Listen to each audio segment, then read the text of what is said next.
നമ്മൾ അടുത്ത് കാണാൻ പോകുന്ന ഒരു അതിശയിപ്പിക്കുന്ന സ്ഥലമാണ് മിയോ മിയോ കാറ്റ് കഫേ എന്ന് പറഞ്ഞിട്ട്.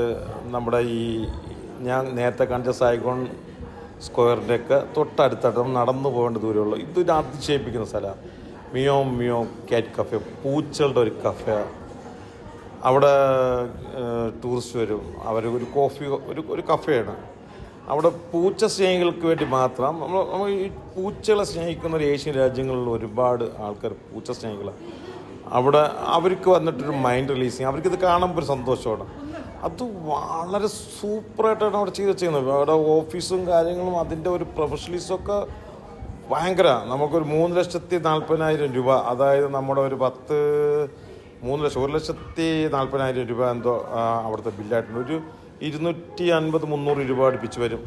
നമ്മുടെ ഷൂസൊക്കെ വെളിയിൽ തന്നെ വെക്കണം. അതിന് പ്രത്യേകിച്ച് ഒരു ലോക്കർ നമുക്ക് തരും. ഷൂസ് ഇട്ട് അകത്ത് കയറാൻ പറ്റില്ല.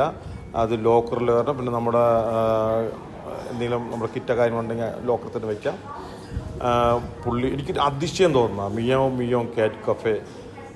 പല വിധത്തിലാണല്ലോ ടൂറിസ്റ്റ് വരുന്നത്. അവർക്ക് ഒരു മൈൻഡ് റിലീസിങ്. ഇതിൽ നാട്ടുകാർ വരുന്നുണ്ട്. അവർ വരുന്നത് കാണുമ്പോൾ അവർക്ക് അത്ഭുതം തോന്നും. അവർ വളർത്തുന്ന പെറ്റിൻ്റെ ഒരു കഫേ. അത് കൈയൊക്കെ സാനിറ്റൈസ് ചെയ്തൊക്കെ നമുക്ക് അകത്തേറ്റാൻ സമ്മതിക്കുള്ളൂ. പ്രൊഫഷണലിസം അങ്ങ് അറ്റ. ഒരു പൂച്ച കഫേ എന്ന് പറഞ്ഞാൽ എന്തെങ്കിലും തട്ടിക്കൂട്ടലല്ല, പ്രൊഫഷണലിസ്റ്റിൻ്റെ അങ്ങ് അറ്റമാണ്. അത് ഉള്ളിൽ കയറി കഴിഞ്ഞ് കഴിഞ്ഞാൽ അവരുടെ എംബ്ലം ഉള്ള വിയറ്റ്നാമിൻ്റെ എംബ്ലമൊക്കെ വെച്ചിട്ടൊരു ഡോറൊക്കെ കൊടുത്ത് എനിക്ക് അങ്ങ് അറ്റ അതിശയം. ഞാൻ പൂച്ച സ്നേഹിയാണ്, ഞാൻ പൂച്ച വളർത്തുന്നുണ്ട്. എനിക്ക് അത്ഭുതം തോന്നുന്നു അവിടുത്തെ ഇത് കട്ടകത്ത് കയറുമ്പോഴത്തേക്ക് ഈ പൂച്ചകൾ കൂടെ ഒരു കഫേ. വെള്ളം കുടിക്കാനൊക്കെ കുറച്ച് സ്ഥലം നോക്കിയാണ്. അതൊരു കാരണവർ അങ്ങനെ കസര കിടത്തിരിക്കുക. ഇത് പാവം കാരണം എന്ന് പറയാമോ കൊച്ചിൻ്റെ